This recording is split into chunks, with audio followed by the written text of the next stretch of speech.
todos y todas, muy buenas noches. Estamos en vivo, exactamente son las 7 de la noche en punto, domingo 2 de mayo. Y han pasado varias cosas. Por un lado, la activación de un gran paro nacional, que fueron movilizaciones, se tienen contabilizadas en 548 municipios movilizaciones desde el 28 de abril, en todo el país, en la costa norte, en el suroccidente, en el suroriente, en el centro, en la frontera con Venezuela, en todo lado se dieron estas movilizaciones, que se dieron además en medio, o estamos en medio del pico de una pandemia, y que muchas personas creyeron que no saldría la suficiente gente. Vuelvo y pregunto, imagínense si no hubiese habido pandemia, medio país se vuelca a las calles. Lo segundo es una represión de la fuerza pública brutal que hemos visto en los últimos días, más de una decena de muertos en los últimos días, la mayoría de ellos en Cali, pero imágenes dolorosas en Ibagué, en Madrid, todo le tenemos. Y lo tercero, un presidente que sale a militarizar y en las últimas horas ya saca o pide el retiro de la reforma tributaria, totalmente derrotado el Centro Democrático del presidente Iván Duque. Dicho que la reforma tributaria fue la gota que llenó el vaso, pero que el tema de fondo es el propio Iván Duque, al menos así lo dijo la Minga. Bienvenidos, muy buenas noches a este especial de la hora AAA, hoy domingo 2 de mayo y exactamente las 7:02 minutos, y aquí comienza este especial.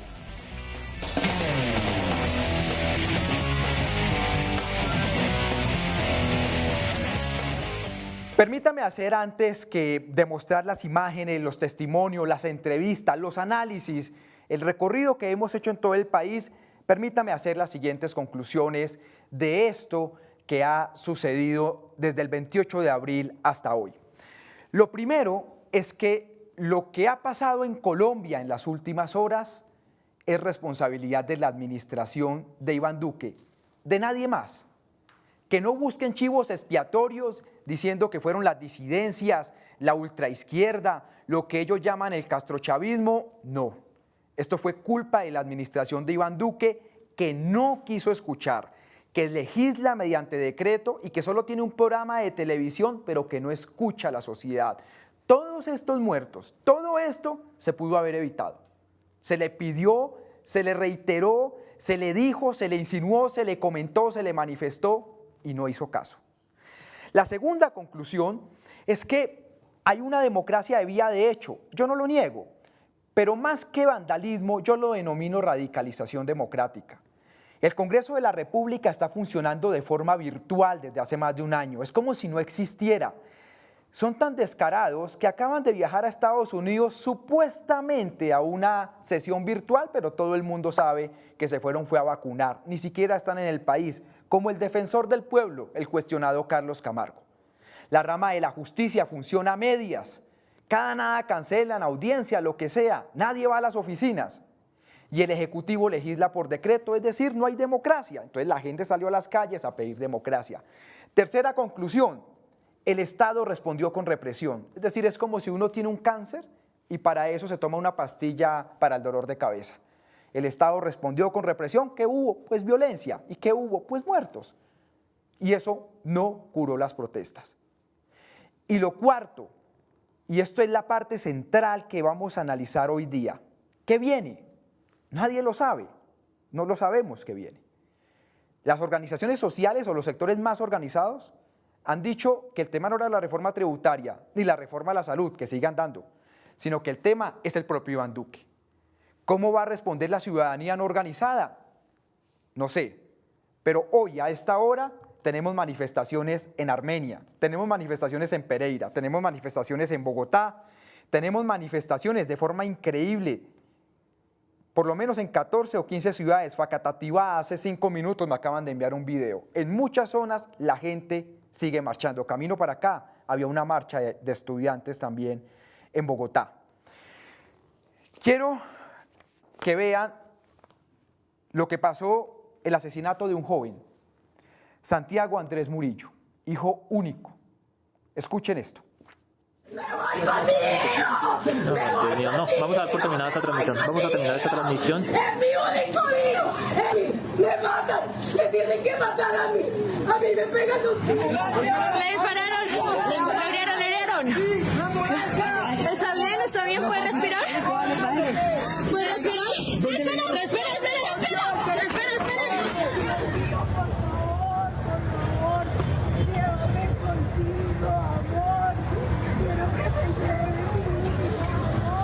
Este es el resultado de la mano infame del Estado.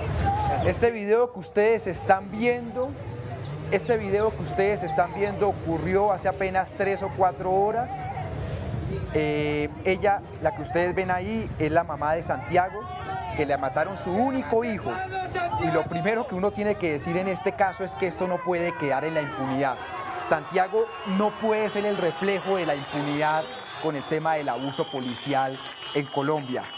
Esta fue la imagen que marcó las últimas horas y que tal vez fue lo que llevó a que Iván Duque echara esta mañana la reforma tributaria para atrás. Terminemos de escuchar el ambiente. No, Diosito, qué triste, Dios mío. Qué cosa tan lamentable, en serio. Uf, qué duro esto, qué fuerte. El presidente Iván Duque, en una seguidilla de errores en la forma como presentó la reforma tributaria, en lo que no creyó en las manifestaciones, el día de ayer llamó asistencia militar, sacar los militares a la calle en una, digamos, intento de subir las apuestas para llevar a la gente a que se esconda y acabar las manifestaciones. Efectivamente, los militares salieron a patrullar. En la vida real, los militares no tienen funciones de policía judicial, así que cualquier acción que ellos hubiesen hecho es una ilegalidad brutal con población civil colombiana, pero salieron. Los principales choques se dieron sobre la carrera séptima con calle 147, donde supuestamente vive el presidente Iván Duque. Y ya esta mañana, después de conocerse las imágenes de Santiago que ustedes acaban de ver del asesinato a manos de lo que serían policías, esto fue lo que dijo el presidente Iván Duque. Le solicito al Congreso de la República el retiro del proyecto radicado por el Ministerio de Hacienda y tramitar de manera urgente un nuevo proyecto, fruto de los consensos, y así evitar incertidumbre financiera. El presidente Iván Duque, en la vida real, el día de ayer, 1 de mayo, dijo una frase que no se entendió mucho, pero que es la siguiente, es decir, que en el trámite legislativo se cambiara la reforma tributaria. Cuando una reforma tributaria, una reforma cualquiera, es presentada en el Congreso, lo cierto es que en medio del trámite legislativo se puede cambiar, se saca una y se mete la otra. Eso fue lo que ayer dijo el presidente Iván Duque, la gente no le creyó. Esta mañana ya dice que hay un retiro y que se haga un consenso con los partidos políticos para una reforma tributaria, lo cual va a ser muy difícil que a un partido se le mida una reforma tributaria. Y aunque mucha gente desconfía, que en Colombia todo el mundo desconfía de todo el mundo, para una gran cantidad de analistas esto está enterrado y será muy difícil aprobar una reforma tributaria. Pero en medio de este dolor, de esta seguidilla de errores del presidente, más del 99% de la gente salió feliz a manifestarse en un paro. La gente utilizó la democracia en la calle feliz, pacíficamente, y estas son las imágenes.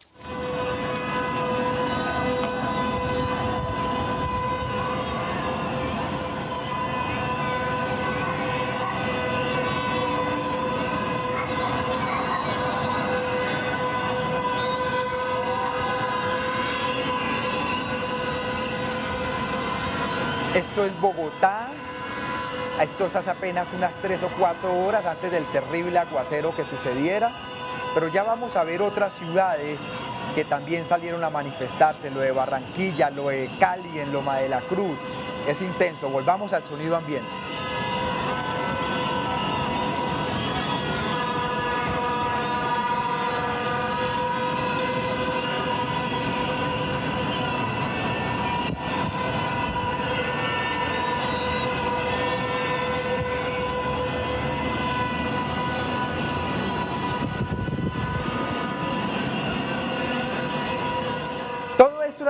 Lo que viene ocurriendo, la mayoría de la población sale a manifestarse pacíficamente en todo el país.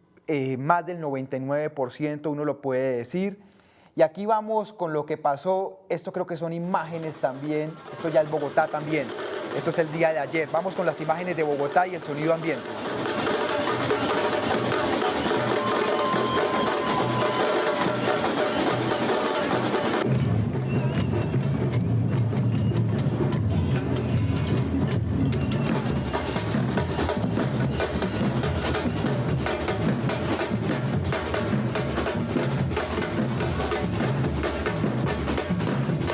Y esto mientras vamos a otra ciudad, para terminar, mientras vamos a otra ciudad, yo les quiero decir que la frustración por esto ya, perdónenme que interrumpa acá, esto es Loma de la Cruz, esto es en Cali, fue un escenario durísimo de violencia, de represión por parte de la policía, pero aún así la gente seguía saliendo.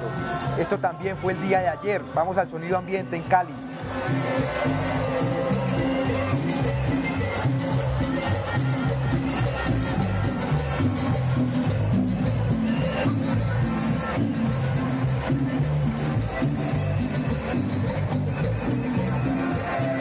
Listo. Vamos a mostrarles a ustedes una última cosa y es todo lo que terminó pasando en Colombia. Esto comenzó siendo un paro de algunas centrales obreras, de algunos ciudadanos, y poco a poco se fueron sumando gremios. Los camioneros, los taxistas, los campesinos, se iban sumando gremios día a día. Y aquí están las imágenes de los gremios que se sumaron.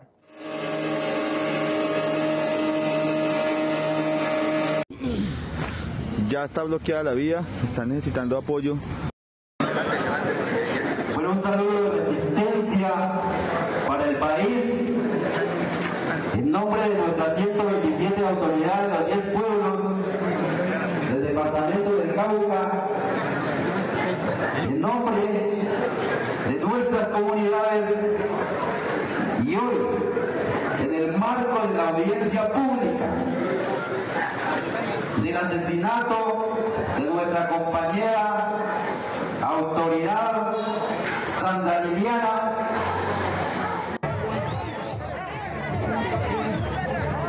ayer estuvo bloqueado el paso a la línea, a la zona de Ibagué. Esta mañana amaneció Zipaquirá bloqueado. La vía a Boyacá fue bloqueada al menos sobre la zona de Tierra Negra y Venta Quemada o el puente de Boyacá. La vía al Llano también fue bloqueada. También hubo manifestaciones en Medellín, etcétera. Esto era esta mañana Cali, cuando los camioneros estaban llegando a la ciudad de Cali nuevamente para el proceso del paro nacional.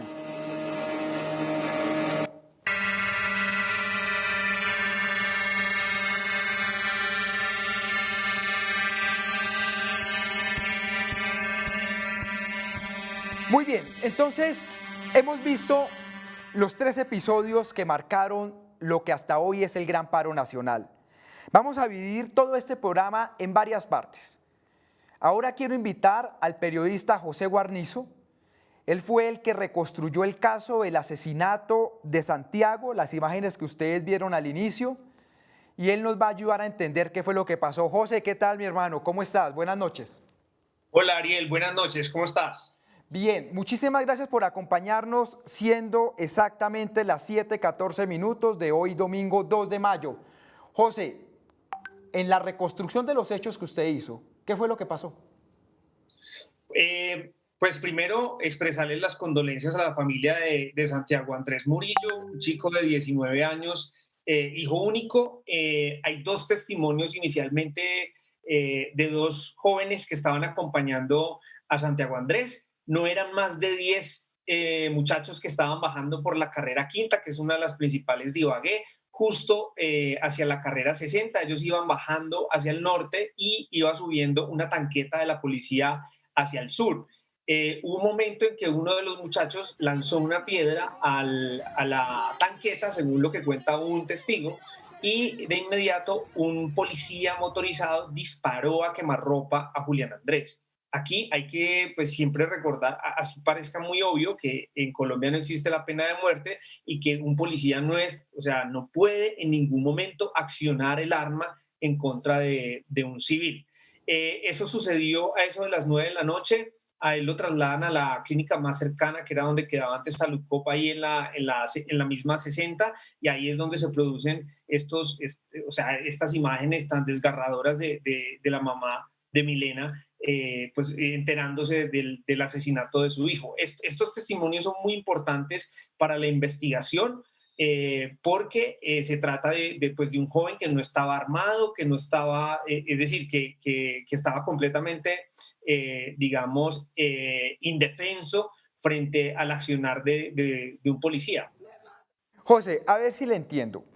El asesinato de Santiago Andrés Murillo en Ibagué anoche es un grupo de 10 jóvenes, ni siquiera estaban en una gran concentración, vienen bajando por una calle. Uno de ellos le tira una piedra a una tanqueta y a cambio de eso un policía le dispara a quemarropa y es esa imagen donde le abren toda la frente, ¿cierto? Sí, yo tengo entendido, obviamente habrá que esperar lo que dice la necropsia, pero el hospital ya, aseguró pues, que en efecto se trataba de una bala, o sea, él le dispara a un policía y esa es la causa violenta de la muerte. Y según uno de esos dos testimonios que se han recogido hasta el momento, pues es que uno de esos muchachos lanza una piedra a una tanqueta y la reacción de un policía es dispararle en el pecho. José, la última pregunta y agradeciéndole por estar acá es, ¿y usted qué cree que va a pasar? ¿Va a pasar como el 9 y 10 de septiembre, la total impunidad para las fuerzas militares? ¿No cae un solo general, un solo coronel? ¿O usted cree que esta vez sí va a pasar algo? Pues es que justamente eso es lo que hay que hacer desde el periodismo y incluso desde la sociedad civil, rodear este caso, estar haciendo veeduría constante para que no vuelva a pasar, porque es que resulta después que entonces el culpable es la víctima, como esa columna de Daniel Coronel hoy. O sea, finalmente el muerto es el que tiene la culpa. En este caso, pues yo creo que es necesario estar con los ojos encima del caso para que no vaya a suceder y con todas esas dilaciones que ha tenido, por ejemplo, el caso de Dylan Cruz. José, muy buenas noches y muchísimas gracias. Muchas gracias a vos, Ariel. Construyó el caso del asesinato de Santiago Andrés Murillo, hijo único, su mamá Milena, de esos llantos que escuchamos desgarradores en todos los videos que han rondado por todos los WhatsApp, por todas las redes sociales. Un grupo de 10 jóvenes, al parecer, venía bajando por una calle. Uno de ellos tiró una piedra a una tanqueta y un policía a cambio le disparó a quemarropa y mató a Santiago. Vamos ahora rápidamente con Sebastián Lanz de la ONG Temblores, que es la que ha hecho seguimiento constante a todo el tema de brutalidad policial y abuso de la fuerza pública. Sebastián, hermano, muy buenas noches, muchísimas gracias. Buenas noches, Ariel, ¿qué tal? ¿Cómo estás? Bien, mientras nos va a hablar Sebastián, ustedes van a ir viendo los datos de todo lo que se ha recogido sobre las cifras de violación a derechos humanos. ¿Cuál es el balance que tiene la ONG Temblores, Sebastián? Ariel, pues antes de empezar quisiera expresar mi solidaridad con las víctimas de violencia policial del país. Los desgarradores testimonios que estamos escuchando ahorita y que nosotros hemos recibido desde todos los rincones del país, pues nos demuestran la necesidad de transformar esta realidad tan atroz. El panorama de violencia policial que estamos viviendo actualmente no es un panorama nuevo. La violencia policial en contextos de protesta social es una práctica sistemática. Como nosotros hemos podido documentar en nuestro informe Bolillo, Dios y Patria, nuestra organización demostró que entre los años 2017 y 2019 la fuerza pública cometió al menos 289 homicidios, 39.603 hechos de violencia física y 102 hechos de violencia sexual. Y la violencia policial es una práctica que indiscutiblemente se alimenta de la total ineficacia del sistema de administración de justicia. De esos homicidios que registramos en esos años, solo el 0,69 pasaron, digamos, a tener una condena. El panorama que estamos viviendo actualmente no es un panorama tampoco viejo, ni un panorama nuevo, ni lejano al panorama que vivimos en el 4 de septiembre, que vale la pena recordar, Ariel, cuando 9 jóvenes que estaban bajo la custodia del Estado murieron incinerados al interior del CAI San Mateo en Soacha, y lo vimos también el 9 y 10 de septiembre cuando usted mismo hizo un cubrimiento sobre ese tema y 14 personas fueron asesinadas por la fuerza pública. Hoy el panorama que estamos viviendo nos demuestra una vez más que esta es una práctica reiterada, constante y sistemática. La fuerza pública está fuera de control y las repercusiones que ha tenido la militarización del Estado colombiano claramente pues nos demuestran que hoy por hoy no hay garantías para los derechos humanos. ¿Cómo es posible, Ariel, que entre el 28 de abril y el 1 de mayo nuestra organización haya podido registrar 940 hechos de violencia policial, dentro de los cuales existen 21 homicidios en contra de las manifestantes? Si nosotros miramos las cifras que usted está presentando ahí, también encontramos que entre estos días, el 28 de abril y el 1 de mayo, la fuerza pública cometió al menos 92 hechos de violencia física en contra de manifestantes, 21 homicidios, como lo decíamos anteriormente, 672 detenciones arbitrarias en contra de los manifestantes, 136 intervenciones violentas por parte de la fuerza pública en protestas que estaban ocurriendo de manera pacífica, 12 víctimas reportaron haber sufrido agresiones oculares, y nosotros, digamos, también hemos podido corroborar que existieron 4 hechos de violencia sexual en contra de la fuerza pública. Esto a todas luces es un exabrupto y vale la pena pues en este espacio también preguntarse, creo yo, lo mismo que el país entero se ha venido preguntando desde hace unos años, y es quién dio la orden y quién está dando la orden de atacar a las protestas y de masacrar a sangre fría a los manifestantes. Sebastián, entonces vamos a leer las cifras despacio para que la gente entienda. Sebastián hace parte de la ONG Temblores, que es experta en estos temas de brutalidad policial y violación a derechos humanos. Estamos hablando de 940 casos de violaciones de derechos humanos de la policía desde el 28 de abril a hoy al mediodía, ¿cierto?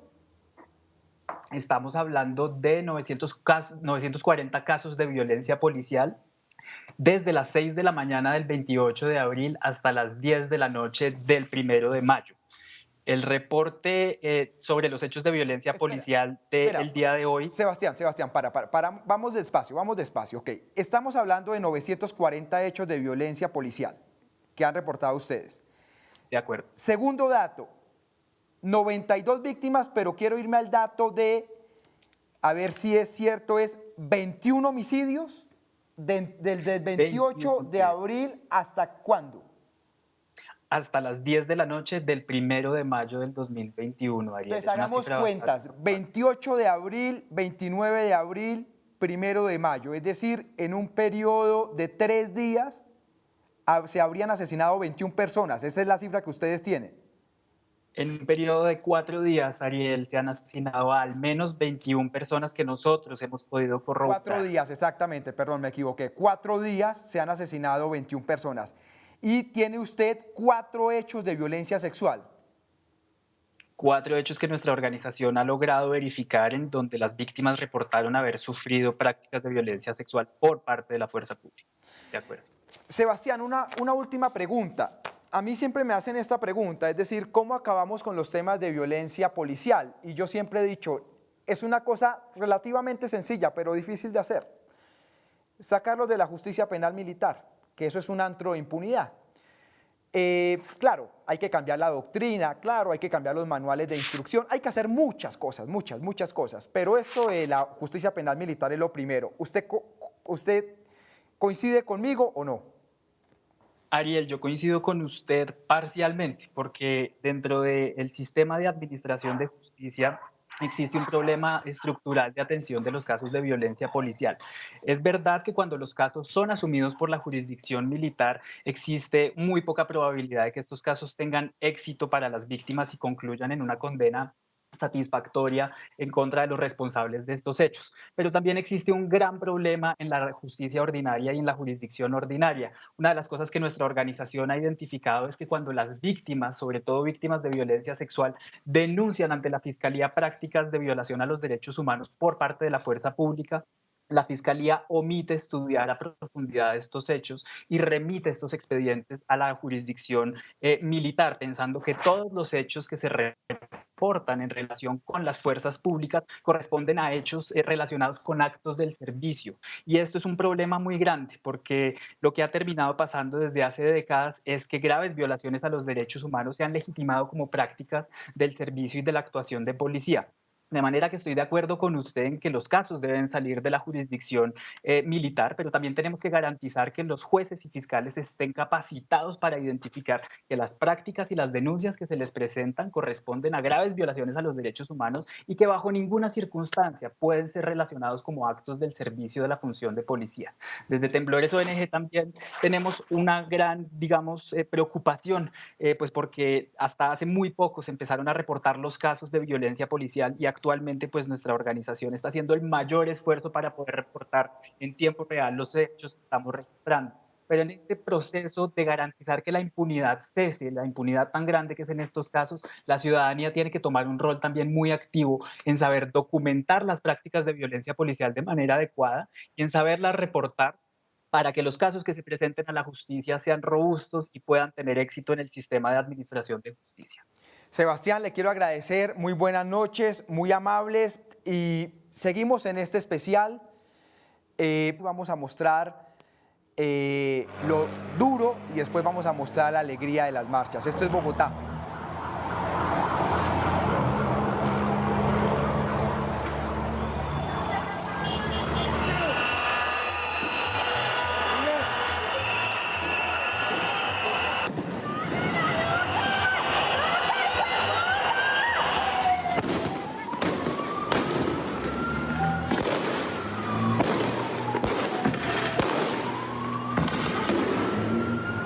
No, que la cáscara, yo fue puta.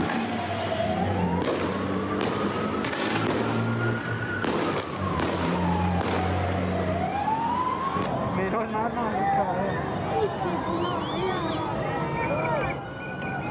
Cali fue la que lideró la mayoría de movilizaciones. A medida que en Cali se iban midiendo las cosas, en las otras ciudades se daba el efecto contagio. Y aquí van las imágenes de Cali en este momento.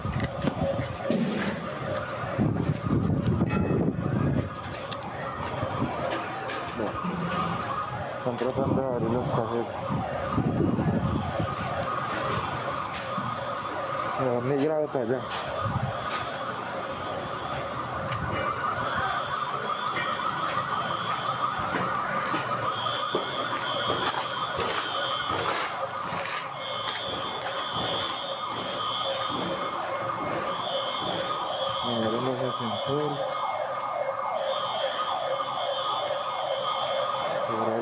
Pero la gran mayoría de población que salió a manifestarse, más del 99% de la gente que salió en las marchas, lo hizo de forma pacífica, lo hizo de forma alegre. Y aquí les vamos a mostrar a ustedes esas imágenes de esa Bogotá, en este caso ahorita les muestro Cali, de esas manifestaciones pacíficas y alegres.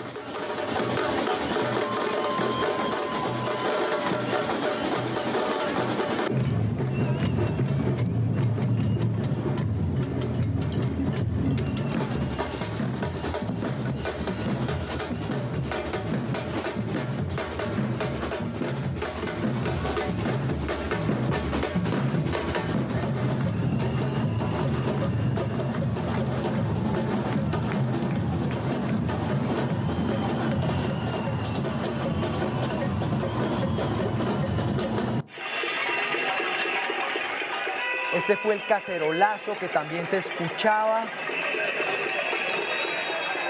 Mientras Cali estaba sufriendo la brutalidad policial y toda la violencia, en Bogotá miles salieron a manifestar el apoyo a Cali.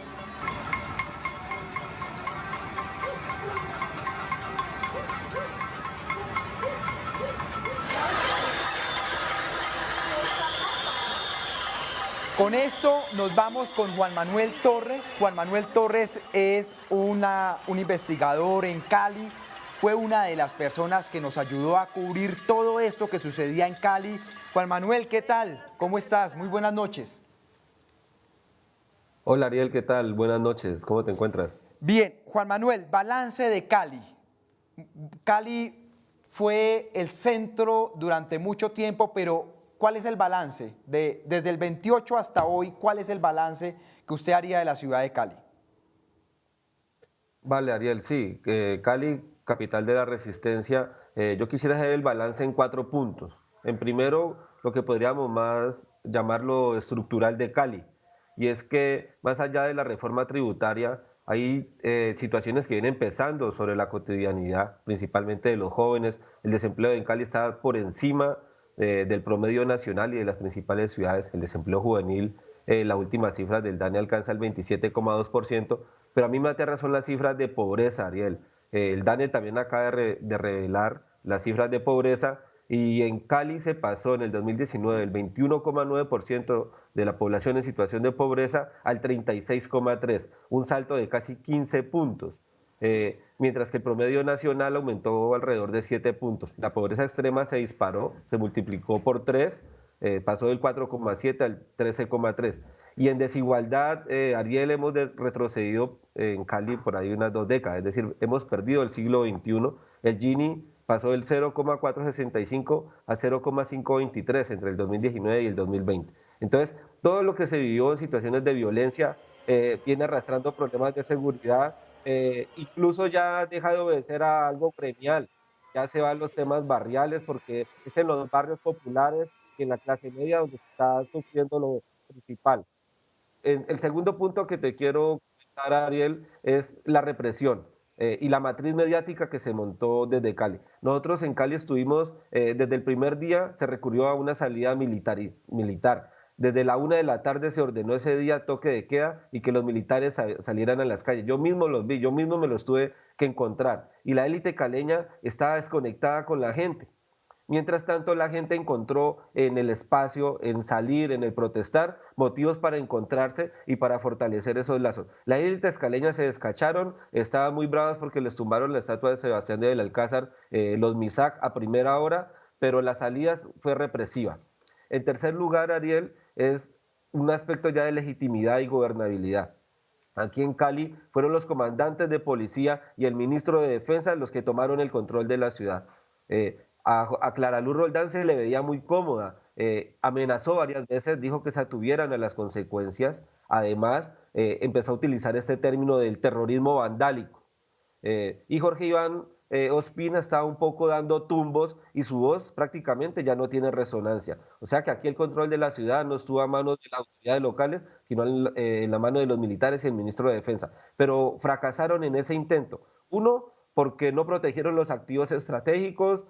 Aquí fueron decenas las estaciones del Mío y muchos otros lugares que se vieron afectados pues, por estos actos que le llaman vandálicos, pero que realmente son expresiones, como tú lo dices, de una democracia radicalizada. Y por el otro lado, porque cometieron una masacre, se vivía en el ambiente de las noches, se veía en la actitud de la policía cómo tenían la orden de disparar. Yo mismo vi policías andando con sus armas desenfundadas. Me tocó estar en barrios en la zona norte, el punto de Puerto Resistencia, en el oriente y en la zona norte, el punto del Paso del Comercio, escuchar balas por cantidades, Ariel. Entonces, el ministro de Defensa y la cúpula militar y de la policía que llegó a Cali fracasó.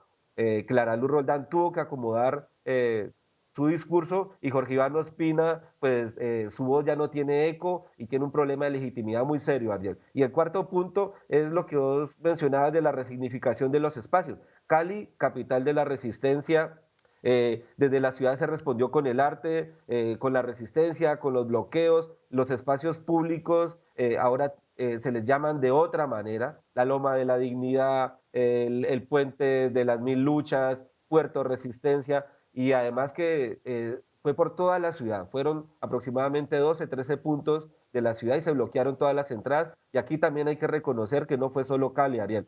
Jamundí, la vía Puerto Tejada, Candelaria, Yumbo, Cerrito, Palmira, Buga, incluso Buenaventura respondieron a ese llamado, así que fue una acción que se tomó todo el valle, Ariel. Fueron 4 días muy intensos en el que Cali ganó protagonismo y que aún no para. En ese momento persisten los puntos de bloqueo en la ciudad. Juan Manuel, muchísimas gracias por habernos hecho este reporte. Juan Manuel hace 3 menciones que tenemos que trabajar a fondo en lo que queda del programa. Primero, pareciera que durante cierto tiempo, por lo menos ayer, 1 de mayo, las garantías constitucionales se suspendieron para la ciudadanía en varios sitios del país. Pareciera que el control directo lo tomó el Ministerio de Defensa y que en varias alcaldías y gobernaciones no obedecían alcaldes y gobernadores. Esto no está confirmado, es lo que se dice por debajo de la mesa, pero habrá que determinarlo si es cierto o no es cierto. Cali sería un buen ejemplo de eso. Y lo otro importante que dice Juan Manuel es que Cali fue la capital de la resistencia. Vamos a mostrarles a ustedes, creo que me queda Barranquilla para mostrarle y luego vamos con otro análisis del señor León Valencia. Estas son las imágenes increíbles de Barranquilla. También ayer, 1 de mayo.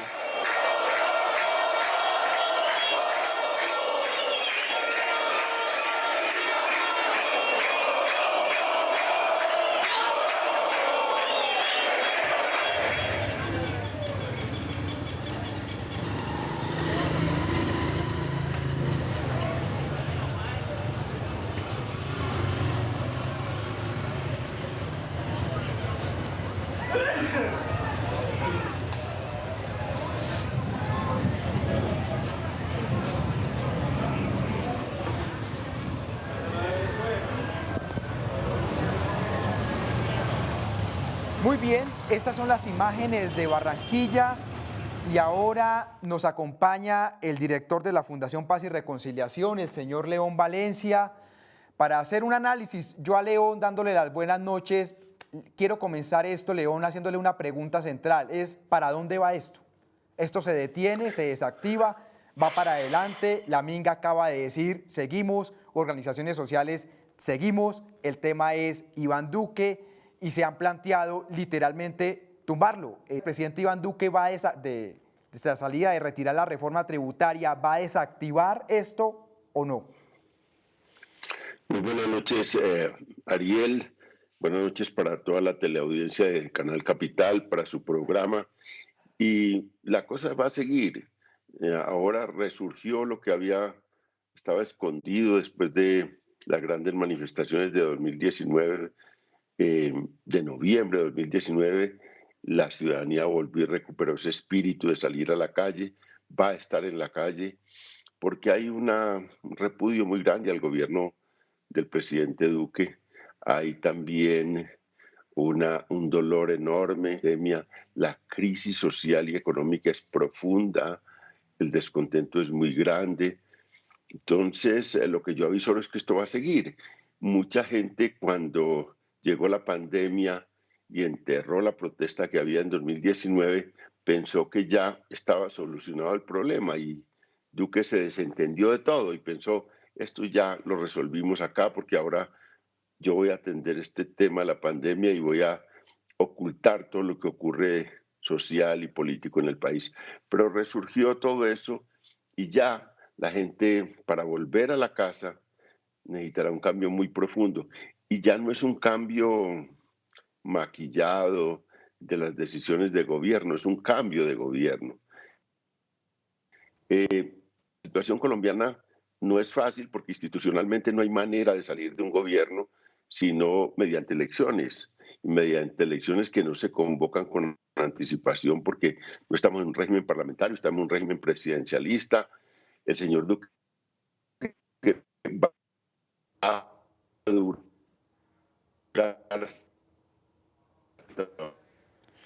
Como dice León Valencia, nadie se esperaba esto, pero esto fue una petición muy grande de democracia de la población y ahora la petición es por el gobierno de Iván Duque. El problema, como estaba diciendo León antes de volver con él, me informan cuando ya esté otra vez, por favor, es que Colombia tiene un sistema presidencialista y es muy difícil salir. Esto es una olla a presión que no tiene pito, porque no es fácil. En un régimen parlamentario la salida es muy fácil, como lo hemos visto en España, en Alemania, pero en Colombia, en los sistemas presidencialistas es complicado. León, termina la idea. Pues la idea es lo siguiente, hay dos alternativas. El gobierno va a seguir, pero hay dos alternativas. Una, que las fuerzas políticas, sociales, de oposición vayan a hablar con con Duque y con el uribismo para buscar un consenso nacional y encuentren un camino.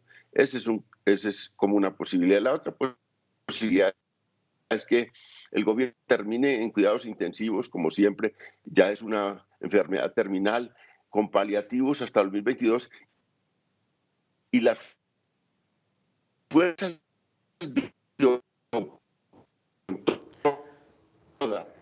Ha sido difícil la conexión con León, pero habla de dos alternativas: algún tipo de consenso o que se le dé una salida a la administración de Iván Duque, es lo que se plantea. Yo quiero ir con ustedes ahora a las imágenes de Buenaventura, si son tan amables, antes de continuar con el programa.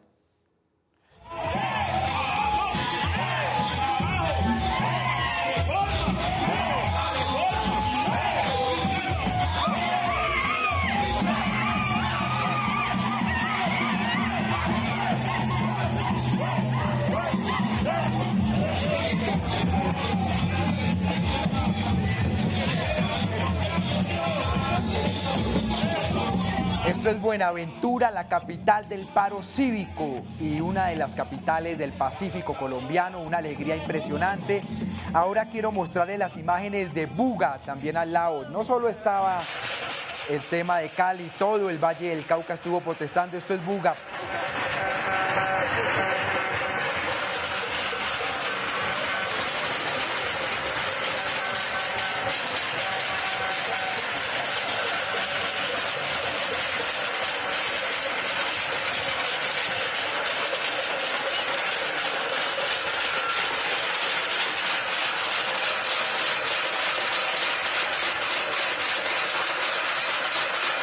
Y ahora nos trasladamos para Cajamarca, Tolima, el pueblo de la resistencia a la explotación minera, que bloquearon la subida a la línea. Ayer durante muchísimas horas estuvo bloqueada la subida a la línea. Esto es Cajamarca.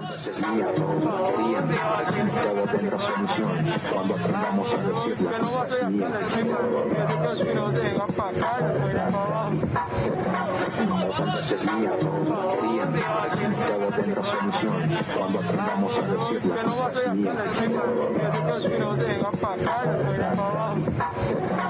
Muy bien, ustedes han visto este recorrido que estamos haciendo por todo el país: Buenaventura, Buga, Cajamarca. También pasamos ya por Cali, Bogotá, por Barranquilla, como se acaban de dar cuenta. Y le doy las buenas noches a César Caballero, director de Cifras y Conceptos. César, buenas noches, ¿cómo está? Javier, buenas noches, y te reporto que hoy en la ciudad de Neiva, donde me encuentro, hay cacerolazo.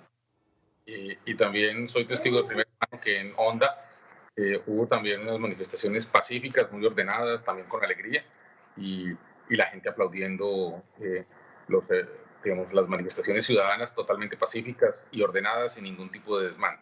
Y aquí en Neiva a esta hora hay... César, la primera pregunta obvia en esto es: ¿cómo va a desembocar la crisis? León Valencia estuvo hace unos segundos y él decía algo muy cierto. Él decía, en estos regímenes presidencialistas, el problema es que una salida a la crisis es muy dura, aunque él dio dos opciones, no es como un sistema parlamentario. Pero ¿cómo va? ¿Cómo va la cosa? Pero lo primero es que yo creo que afortunadamente el presidente retiró la reforma tributaria y eso desactiva uno de los temas. Hay más temas, yo coincido con lo que se ha dicho, hay más temas, pero uno de los temas, y el tema que además tenía mayor consenso de distintas personas, no solamente los organizadores del paro, los estudiantes, los indígenas, sino también el grueso de los partidos políticos, los gremios, los empresarios, casi que con unanimidad, salvo un pequeño grupo de personas, habían manifestado que la reforma era inadecuada, que fue mal preparada, mal presentada, mal comunicada, mal defendida. Entonces ya sacado el tema de la reforma tributaria, yo creo que ahí hay un camino y hay una opción que el presidente ha dicho que va a llamar al diálogo, y ojalá el diálogo comience con quienes organizaron el paro, con las diferentes organizaciones sociales, con los partidos políticos, con los empresarios, y eso creo que es un tema importante. Faltan otros temas, pero yo sí soy de los que prefieren que las salidas institucionales se mantengan.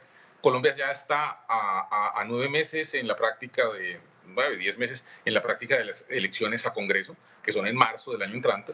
Ya la campaña empezó y yo creo que lo que hay que hacer es que el presidente Duque ya recibió el mensaje, o por lo menos eso parece indicar, de la necesidad de que esa reforma tributaria, que era tan mal planeada y organizada, pues no siga adelante, y ya ocurrió, y ojalá él termine su mandato con tranquilidad. Sé que hay ruidos alrededor de la extrema derecha tratando de alguna manera desestabilizar, y yo hoy en la tarde he conversado con dirigentes del centro, dirigentes de los varios partidos y de la izquierda, todos con la idea de que la salida institucional, que no es ninguna distinta a que los colombianos podamos elegir un nuevo presidente en el próximo año, es la adecuada.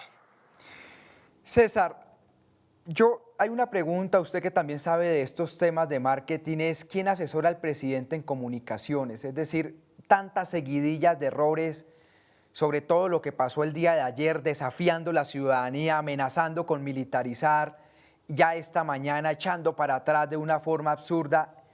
¿Qué es lo que pasa en el gobierno? Uno pensaría, o sea, es un despelote absoluto lo que pasa en la administración Duque, no hay coordinación. Incluso en aquella entrevista donde el presidente dice que no sabía que los servicios funerarios tenían IVA, o sea, ni leen lo que se presenta, qué es lo que pasa por dentro. O sea, porque claro, usted me dice, supongamos que esto se desactive, pero este desgobierno es una barbaridad. Es decir, ¿qué es lo que está pasando dentro de la administración Duque? Evidentemente, yo creo que el presidente no ha hecho un ejercicio de liderazgo dentro de su propio gobierno. Usted sabe que desde el principio él entregó 4 o 5 ministerios muy importantes directamente a Álvaro Uribe, otros al Partido Conservador, otros a Cambio Radical, otros a la U, y digamos que la agenda de coordinación del presidente no es efectiva, como el grueso de las cosas que hace. Sobre quién lo asesora en comunicaciones, si usted me pregunta a mí ahora, cuando ahora me hizo usted la pregunta, yo me reí, porque yo creo que es un enemigo, pues porque es que es fatal lo que le sugieren que haga, y me parece que en eso cometen muchos errores.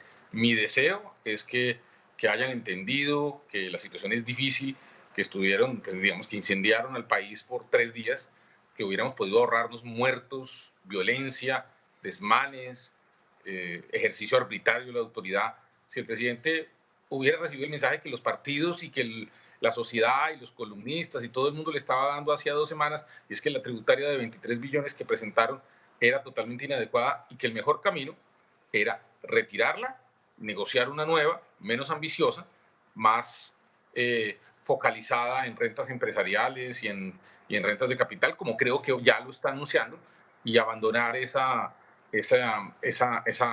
vía que tenía. Entonces, me parece que el presidente hubiera podido ahorrarle al país todo este sufrimiento y todos estos temas.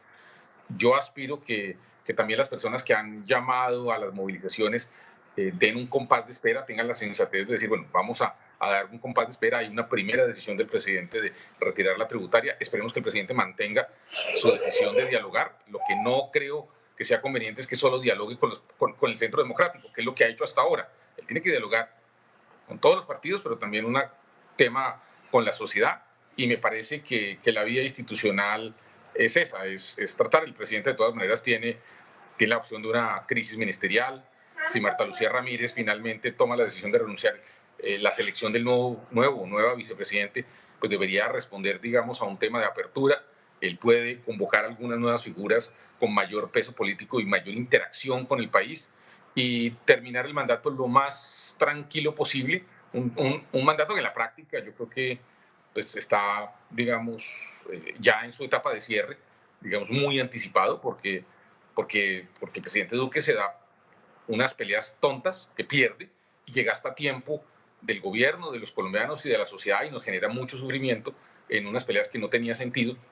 Era claro que la tributaria no iba a tener, desde el martes, cuando el Partido Liberal tomó la decisión de bancada, todos sabíamos que las cuentas no daban para que el proyecto pudiera salir adelante. Ese día el presidente ha tirado la reforma y ahorrarnos todo esto.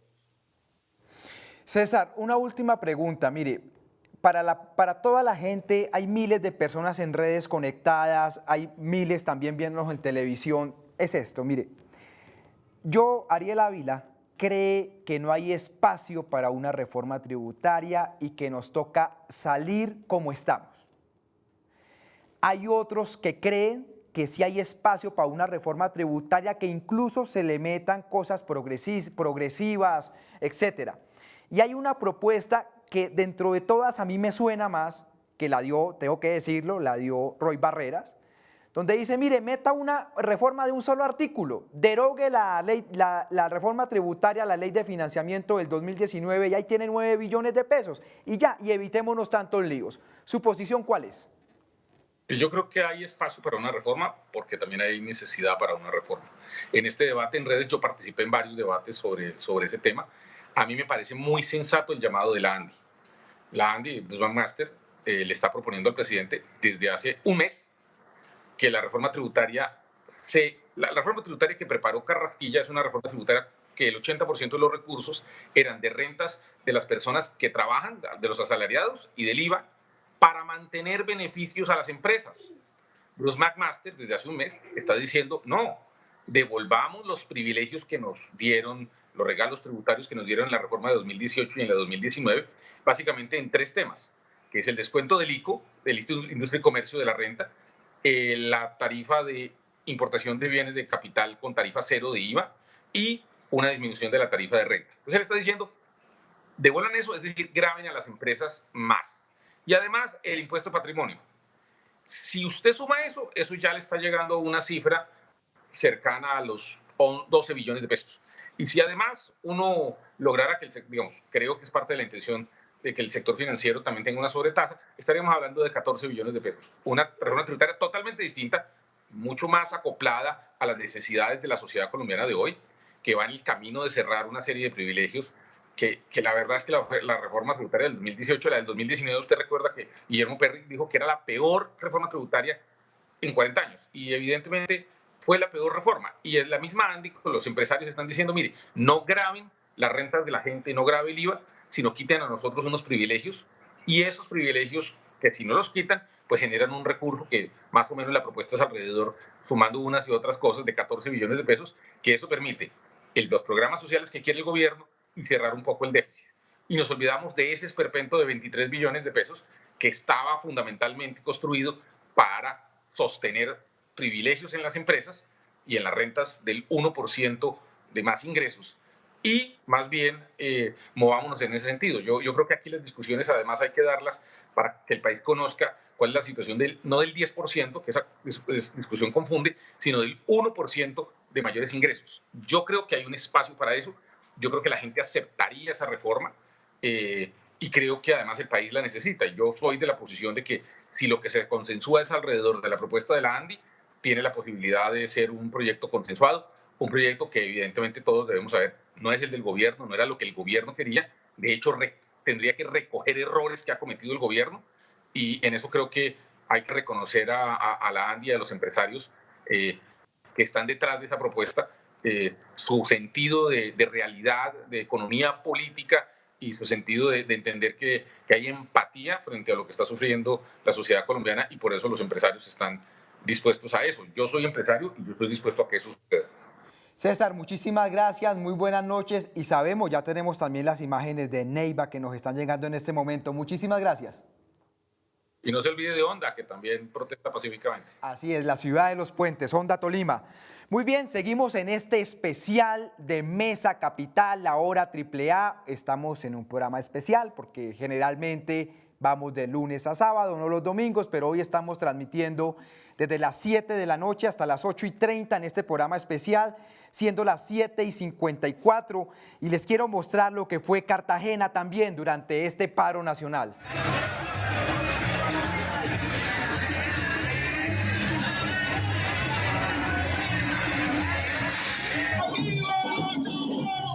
Al ritmo de la salsa estaba Cartagena marchando y esto fue ayer temprano en Cartagena, a las primeras horas del día. Y ahora vamos con Duitama, Boyacá, una de las capitales industriales del departamento.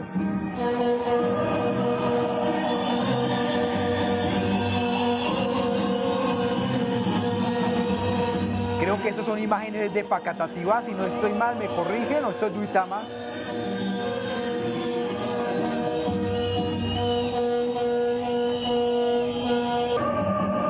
Muy bien, vamos ahora a Madrid, Cundinamarca, donde también ahora tenemos a la hermana de uno de los jóvenes asesinados. en un testimonio desgarrador. Esto ocurrió también ayer, 1 de mayo. Las imágenes las tapamos porque son bastante sensibles lo que ustedes están viendo. Además, una represión inexplicable. La marcha venía bastante pacífica, las movilizaciones venían bastante pacíficas y se dio este tema que ahora estamos viendo. Pero antes de pasar con el testimonio, nos acompaña una de las politólogas más importantes del país. Ahora está viviendo por un pequeño lapso de tiempo en Boston, la profesora Elizabeth Ungar. Elizabeth, buenas noches. Buenas noches, Ariel. Buenas noches, profesor. Elizabeth, el balance de Colombia, ¿por qué estamos en este punto? Y la segunda pregunta, ¿para dónde vamos? Bueno, este era un grito que estaba represado desde el 2019, que se trató de solucionar con unos diálogos, lo que el gobierno llamó unos diálogos o unos encuentros que fracasaron porque se volvieron absolutamente informales, como una conversación entre amigos. Incluso se llamaron las conversaciones, y esto es mucho más que conversaciones. Aquí hay que construir un nuevo país, hay que construir unas nuevas relaciones, hay que construir unas nuevas realidades de un país que ha cambiado y que cambió fundamentalmente en este último año, que lo que hizo fue sacar a la superficie unos profundos problemas estructurales, unas desigualdades monstruosas, y como hoy salieron unas estadísticas, o ayer del DANE, en que pues vamos a regresar 10 años en términos de los avances que se habían logrado en pobreza, pues en recuperar esos indicadores tan preocupantes, y que más o menos el 50% de la población, como lo señala hoy un editorial de un diario capitalino, el 50% de los colombianos están en algún nivel de pobreza y tienen solamente 2 comidas al día. Entonces la situación es realmente preocupante, y tenemos un presidente no empático, un presidente que no ha sabido llegarle a la gente, a pesar de que durante la campaña parecía que sí lo iba a poder hacer. Un presidente que trata de ejercer autoridad, pero que no ha logrado presentarse o representarse con las calidades que debe tener un líder. ¿Y para dónde vamos? Bueno, yo creo que vamos a unos días muy duros, donde el presidente y el gobierno y los empresarios tienen que entender que esto no es solamente con ellos, esto no es solamente con los partidos políticos, sino que hay que convocar a la ciudadanía, a las organizaciones sociales, a las organizaciones estudiantiles, a las organizaciones indígenas, a dialogar en una mesa. La gente está cansada, ya no le cree a los partidos políticos, los partidos políticos y la clase política perdió legitimidad frente a la ciudadanía. Y el presidente tiene que entender eso, tiene que entender que este diálogo tiene que ser mucho más amplio, así se demore más el trámite de una nueva reforma. Profesora, una última pregunta, y es, hace un poco estaba León Valencia con nosotros y decía, mire, el problema es que en estos regímenes presidencialistas la olla a presión es como si no tuviera pito, no es fácil una salida como en un régimen parlamentario. ¿Cuál va a ser la salida? Yo coincido con usted, yo creo que aquí la gente va a fondo, ya están diciendo que van es por Duque, pues eso nunca ha pasado en Colombia, pero la salida, ¿cuál es? ¿Una salida pacífica, tranquila, democrática? ¿Cuál sería, según su perspectiva, profesora Elizabeth Ungar? Pues yo creo que la salida es el diálogo, la salida es un diálogo realmente democrático, un diálogo donde se escuche a la gente y no se le imponga a la gente unas decisiones. Es el respeto a la ciudadanía, Es decir, los ciudadanos, a veces, de verdad, perdónenme la expresión, pero a veces creen que los ciudadanos somos bobos y que no entendemos lo que está pasando, que no entendemos cuáles son las implicaciones de una reforma política. Es que nomás el título de la reforma política que se cayó, porque es que no fue que el gobierno la retiró, eso es un eufemismo, la reforma política se cayó por la presión de la ciudadanía, por la presión de los empresarios, incluso por la presión de los partidos políticos. Y eso es un llamado de alerta que ya en Colombia la gente quiere tener participación política más allá de la participación en elecciones. Entonces, para mí la salida es en convocar a un diálogo nacional con sectores representativos de la ciudadanía, de las organizaciones sociales, de las organizaciones estudiantiles, de los empresarios, por supuesto, de los partidos políticos. Pero si esto se va a quedar en un diálogo de amigos, en una conversación de amigos de los partidos afines al gobierno, esto no va a ser una salida fácil y puede llevar a consecuencias muy graves. La gente está muy brava, muy molesta y sobre todo está sufriendo mucho. Profesora Elizabeth Ungar, le quiero agradecer. Muy buenas noches. Usted en Estados Unidos también. Muchísimas gracias. A usted, Ariel, muchas gracias. Dentro de este especial que le tenemos a ustedes de análisis, le estamos dando la voz a los analistas, a toda la ciudadanía y a las víctimas. El presidente Iván Duque tiene un programa de televisión todos los días. Hace alocuciones cuando quiere, ha hecho como 3 o 4 en los últimos días. Ayer creo que hizo 2, uno en la mañana y otra en la noche. En la mañana para un trámite legislativo y en la noche para decir que nos iba a militarizar, en lo que él llamó asistencia militar. Esta mañana hizo otra sacando la reforma tributaria, pero las víctimas no han hablado. Me acompaña desde Madrid, Cundinamarca, Marlene Niño. Yo le quiero agradecer a ella estar acá, sé por lo que está pasando su familia, aunque es en una frase de cajón, muchos colombianos estamos en solidaridad con esa familia. Ella es hermana de Brian Niño, un joven asesinado en Madrid, Cundinamarca. Marlene, buenas noches. Esta vía telefónica, muchas gracias por acompañarnos. Hola, buenas noches. Sí, mucho gusto. Soy yo, Marlene, la hermana del muchacho asesinado acá en Madrid. Marlene, le quiero hacer la primera pregunta central. Descríbanos quién era su hermano. ¿Mi hermano? ¿Quién era? Mi hermano, pues así como escribiéndolo en sus características, más que todo sentimentales, él era una persona muy sencilla, demasiado. Paciente, era muy noble. La verdad, pues, era un chico ejemplar. Un chico de que demostró que uno puede salir adelante, a pesar de que uno pues puede andar en malos pasos, pero pues siempre fue mi ejemplo. Era mi hermano mayor. Y pues aparte de ser un chico trabajador, era padre. Era padre de un niño de 2 añitos. Y pues él siempre como que me inculcó a seguir por mis sueños. Y pues por último, él ahorita lo que quería era como defender a nuestro país.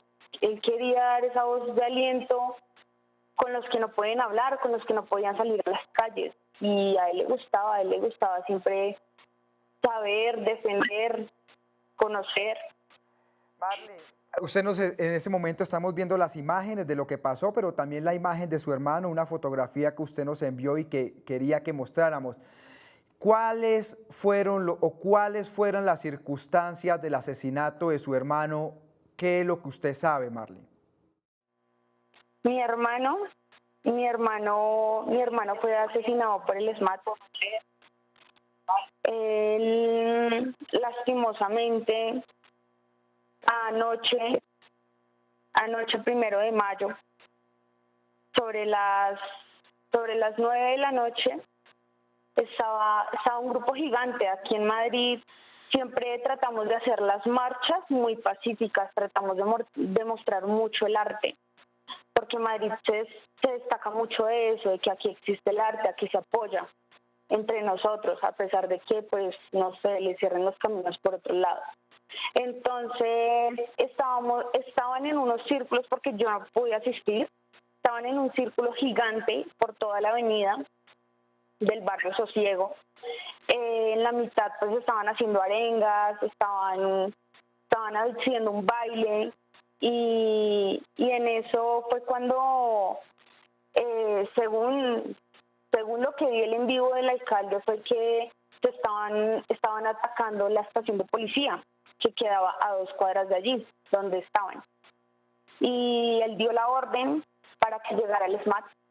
Él dijo que daba la orden para que llegara el SMAT. Entonces, en este momento se acercan 2 tanquetas y pues el SMAT, también acompañados de las motorizadas. Ellos empiezan a prender a tiros al aire para todos lados y empiezan a dispersar a mucha gente.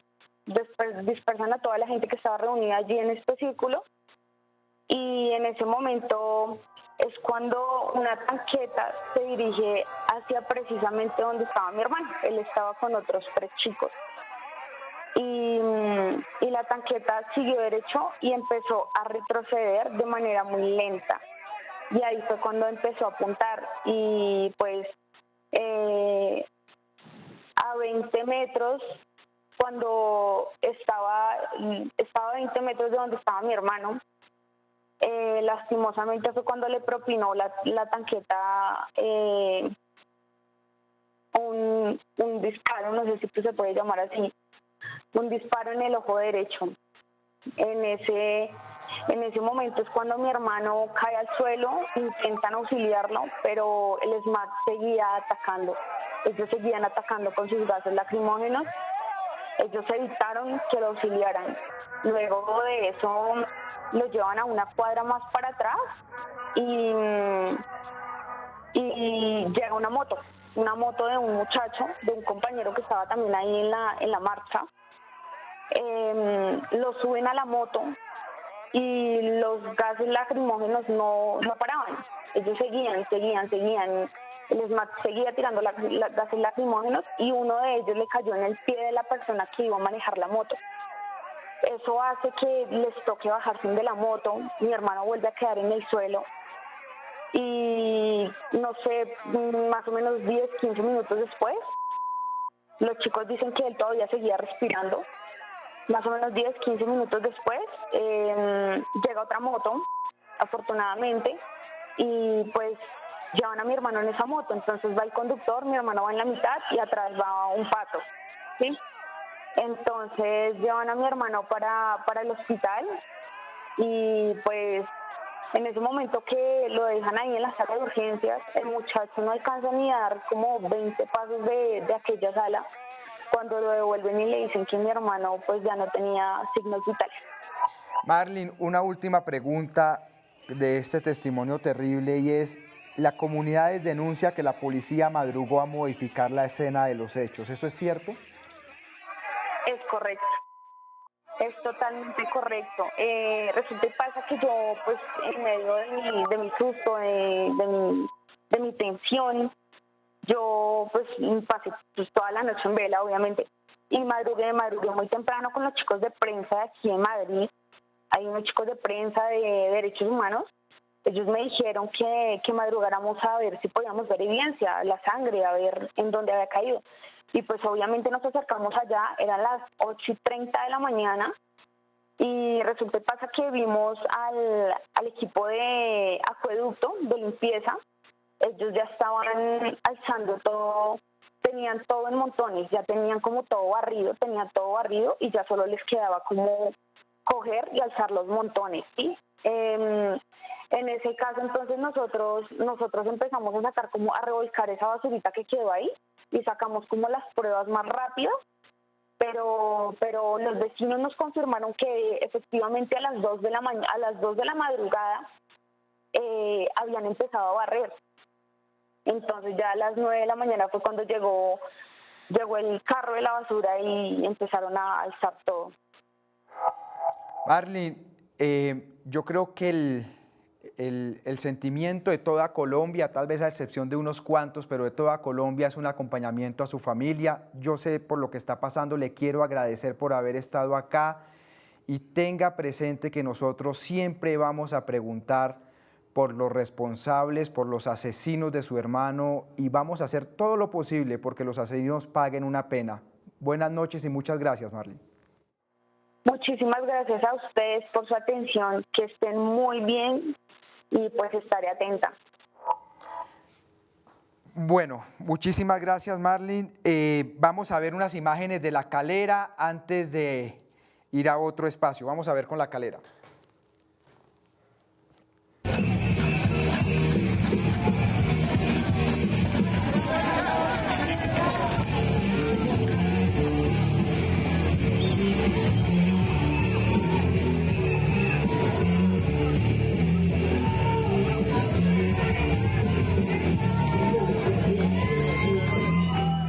Esto fue La Calera anoche en la capilla de San Luis. Dos investigadoras que están en esta parte de todo el cubrimiento nacional estaban ahí. Yo tuve que llamar a medio mundo, estaba desesperado por redes sociales porque la brutalidad policial era muy grande. Sobre las 11:30 de la noche pudieron salir y esto es lo que pasaba en La Calera. Volvemos al sonido ambiente anoche sobre la capilla de San Luis. No, ya llegaron. ¿Solo hay tombos? Ahí también vienen.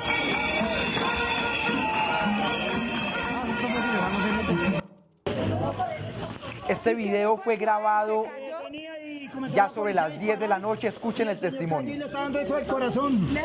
¿Y quién se lo llevó ahí? Ahí lo llevan los amigos de nosotros que lo recogimos porque la misma hijueputa policía y el hermano están poniendo balas de pistola.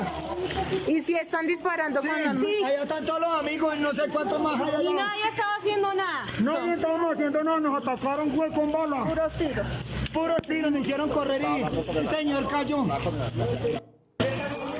Se están llevando a la persona que se desmayó aquí en este momento. Parece que le dio un ataque cardíaco y se lo están llevando en ese bus. ¿Quién se lo está llevando ahí? ¿Dónde? ¿Lo llevan en la buseta?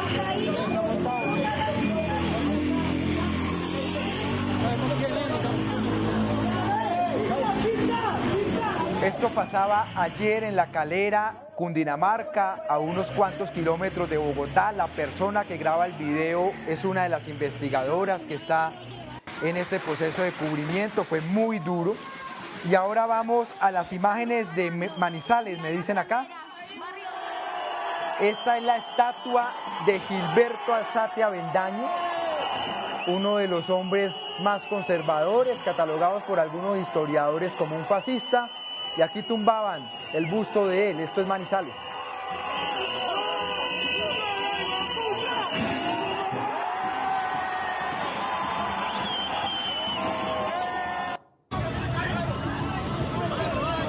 Manizales anoche, esto lo grabó una amiga además. Hasta los taxis los paraban. Muy bien. Esto fue Manizales, pero ya el 28 de abril. Volvemos, vamos ahora con la periodista Andrea Aldana. Ella está en Medellín, una de las investigadoras más importantes en materia de violencia. Andrea, con las buenas noches, siendo ya las 8:14. ¿Cuál fue el panorama de la represión policial en Medellín durante estos días? Usted que estuvo haciendo un cubrimiento. Hola Ariel y hola a todos a toda la audiencia. Pues realmente desastroso y lo que más preocupa acá es el tema de las cifras, ¿no? Porque hay como desequilibrio en las cifras. Por ejemplo, las autoridades están reportando que 70 personas fueron detenidas y también están diciendo que hay 23 heridos que incluyen manifestantes y policías, de los cuales 10 son policías, pero el conteo que yo llevo de personas conocidas son 15 los manifestantes que que fueron heridos en la jornada de ayer. Por lo tanto, uno no tiene claro las autoridades cómo están registrando las agresiones a la manifestación. No hay o sea, ellos son claros en decir que hay 115 grafitis que se hicieron en las manifestaciones, 7 entidades bancarias que fueron vandalizadas, como lo llaman ellos, 4 cámaras que fueron destruidas, 70 personas que fueron capturadas y que algunas serán judicializadas, pero como que no hay una claridad o no sé cuál es la fuente de la que sacan los heridos, porque no es posible que en la agresión que se vio ayer en el sector de las luces de Medellín solo se hayan registrado 23 personas heridas, es decir, 13 civiles heridos, cuando se vio mucha sangre en esta manifestación. Eso por un lado, ¿no? La agresión de la autoridad, pero Medellín, como siempre siendo laboratorio de todas las violencias, preocupa porque en el sector El Raudal, que es como la zona que rodea el Museo de Antioquia y que es considerada como un fuerte de lo que aquí todavía, las convivir que aquí funcionan, desde el 29 de abril, el 30 de abril y ayer, 1 de mayo, manifestantes que han pasado o que han huido de los gases por estos sectores han sido correteados por civiles con revólveres y pistolas. Ayer 2 personas que yo conocía, no es chisme, me llamaron a pedir ayuda, fueron correteadas en este sector por una gente que hizo empalizada y salió a perseguir a los manifestantes gritando que no querían vándalos, con revólveres, con machetes, con cuchillos, y lo mismo pasó en el Parque Boston, ¿no? En el Parque Boston, allá no se presentaron pistolas y revólveres, pero allá sí también corretearon manifestantes, se vieron manifestantes cerca del CAI con cuchillos y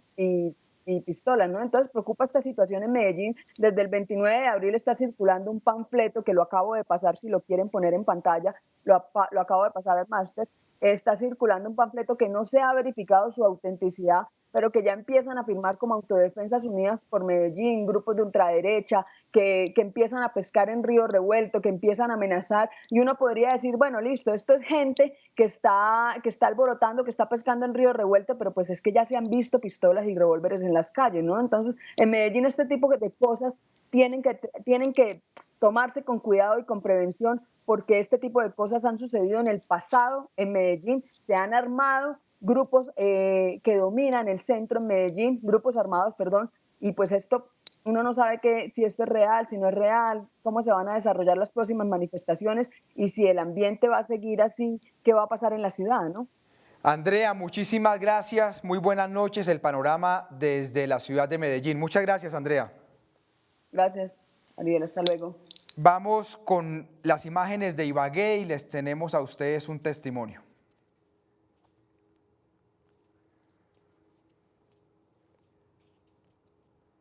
Esto es Ibagué, lo que pasó el día de anoche, que al final terminó con el asesinato de Santiago Andrés Murillo. Las manifestaciones en su mayoría eran pacíficas. Y me confirman en máster si tenemos a Miguel Ángel. Miguel Ángel es el papá de Santiago. Yo le quiero dar primero el abrazo solidario de todo Colombia, está acá, y agradecerle por estar acá. Miguel Ángel, buenas noches. Buenas noches, ¿cómo están? Bien, Miguel Ángel, muchas gracias. Miguel Ángel, yo quiero hacerle a usted 2 preguntas muy sencillas. Es la información que ustedes han logrado saber de las circunstancias en las que su hijo fue asesinado, ¿cuáles son? Bueno, buenas noches. Mira, hay testigos, hay videos, pero sobre todo hay unos testigos directos que estuvieron muy cerca del policía que le disparó a mi hijo. Mi hijo, hay un video donde muestra él está solo, no hay tumulto, no hay mucha gente, y en ese momento él recibió el impacto de bala y hay testigos que vieron al policía disparar. Don Miguel Ángel, hemos visto los videos dolorosos de su esposa que Colombia sufre. ¿Usted qué mensaje le manda a las autoridades colombianas, a la policía un policía al parecer fue el que asesinó a su hijo? ¿Cuál es el mensaje suyo para las autoridades? Bueno, yo les quiero pedir por favor que se acabe toda esta violencia, que se acabe todo esto, que este homicidio no quede impune, por favor, que no se vuelva a repetir esto. Por favor, oye, perdón, mi esposa quiere decir algo.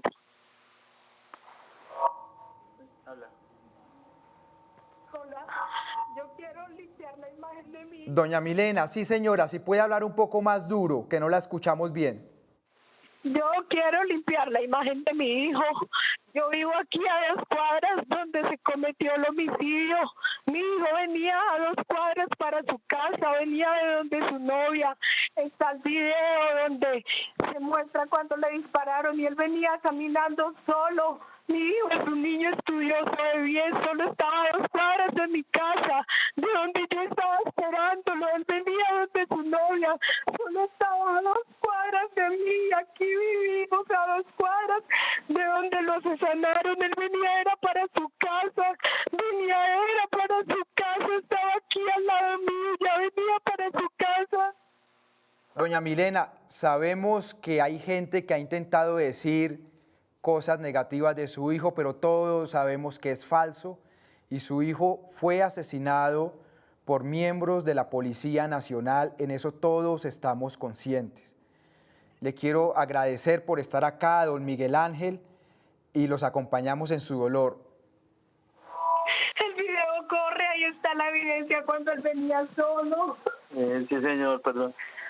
Sí, como yo lo que le digo al gobierno, por favor, que no pase más esto, que no se repita, que no se vuelva, porque siempre se repite y la policía siempre mata a mucha gente, matan y no acaba esto, no termina, no hay una, siempre pasa esto, se olvida 1 mes, 2 meses y pum, otra vez un policía mató. Entonces no sé, el gobierno tiene que implementar una forma de que la policía, de que los castiguen o les enseñen, no sé, cómo comportar, cómo manejar su arma, en qué momento. Yo entiendo que a veces de pronto hay situaciones difíciles también para ellos, pero ellos no pueden utilizar esa cuestión de cada vez de que hay un problema, de cada vez entonces ir a disparar a sangre fría, sin saber quién va a caer ahí con una persona indefensa. En este caso, por ejemplo, ¿quién fue el afectado? Mi hijo, Santiago Andrés Murillo,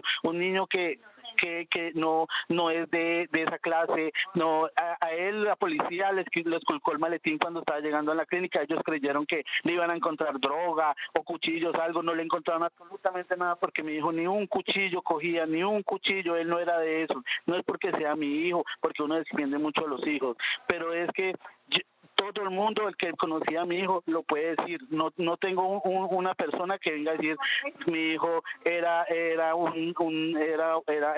de pronto drogadito o consumía, él no consumía drogas.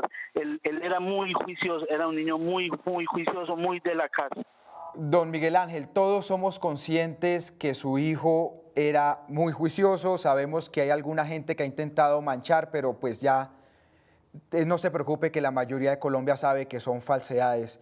Le quiero agradecer por estar acá, don Miguel Ángel, y un abrazo para su esposa y para usted. Muchísimas gracias. Muy amable, gracias. Esto es muy doloroso, hacer este trabajo en vivo. Son casi las 8:30 de la noche. Hablamos con el papá de Santiago Andrés, él era hijo único. Ustedes escucharon el testimonio del papá, de su mamá. Coincide totalmente con las investigaciones periodísticas. Para cerrar el programa, voy a tener una entrevista con Nelson, solo apenas una pregunta o 2 preguntas. Nelson, ¿qué tal, hermano? Buenas noches. Ariel, muy buenas noches. Un saludo cordial y fraternal para ti y para todos nuestros oyentes y televidentes. Nelson, pregunta clara. Comité del paro, ¿sigue el paro o se bajan del paro debido a la retirada de la reforma tributaria? Nosotros continuamos y seguimos en el paro nacional. Aquí no vamos a parar. Hoy lo que simplemente hizo el señor presidente de la República fue prácticamente orientar al Congreso de retirar la reforma, pero más no hundirla, porque lo que van a hacer es una modificación, como lo ha mencionado, y se ha pronunciado diferentes senadores y grupos políticos. Aquí no se ha derrotado verdaderamente esa reforma tributaria, por cuanto continuaremos en el gran paro nacional para no solamente derrotar la reforma tributaria, sino también el proyecto de ley 010 que atenta contra la parte de salud y que pretende entregarle los recursos a la CPS, pero también exigirle al gobierno nacional la negociación del pliego nacional de emergencia para salir de esta gran crisis en la cual está viviendo Colombia. Nelson, la minga indígena, ustedes que han hablado con Hermes Pete, no lo pudimos tener acá porque se nos pasó el tiempo, pero la minga, ¿viene a Bogotá o queda en Cali? Bueno, yo he hablado con el consejero mayor, con Hermes, con Giovanni Yule, que es el representante o delegado para entablar estas negociaciones, conversaciones con las organizaciones sindicales. Estamos coordinando porque ellos vienen directamente para la ciudad de Bogotá y a lo cual nosotros, los maestros de Colombia, vamos a acompañar y por supuesto el Comité Nacional de Paro, vamos a acompañar a nuestra minga indígena que salió hacia Cali, que se encuentra en estos momentos en Cali, que posteriormente viajará a la ciudad de Bogotá. Nelson, muchísimas gracias. Muy buenas noches, Nelson. El mensaje quedó claro y es: continuamos en paro y 2, la minga viene a Bogotá. Muchas gracias. Bueno, muchas gracias y una feliz noche para todas y todos. Nelson Alarcón, presidente tal vez del sindicato más importante de Bogotá. Ustedes escucharon, este programa fue para hacer un recorrido por el país, para darle la voz a las víctimas, para darle la voz a la sociedad civil. Hemos hecho el mejor esfuerzo, muy duros los testimonios que hemos tenido. Yo le quiero agradecer a todos ustedes, miles de personas conectadas en redes sociales, en televisión, otras miles, en este gran especial que tenemos de Mesa Capital de la hora AAA. Me voy con estos 2 mensajes. La sociedad civil organizada, no sabemos la ciudadanía, pues la sociedad civil organizada continúa en paro y están arreglando cuándo sería la llegada de la minga, seguramente sobre finales de esta semana que arranca, seguramente el fin de semana, la minga estaría en Bogotá y tendremos un nuevo pulso con el gobierno nacional. Y lo segundo, señor presidente, todo esto se pudo haber evitado. Todo esto es culpa suya y de su gobierno, no de nadie más, no de las disidencias ni el castrochavismo. Todos estos muertos pudimos haberlos evitado. Muy buenas noches, muchísimas gracias y nos vemos el miércoles en la hora AAA.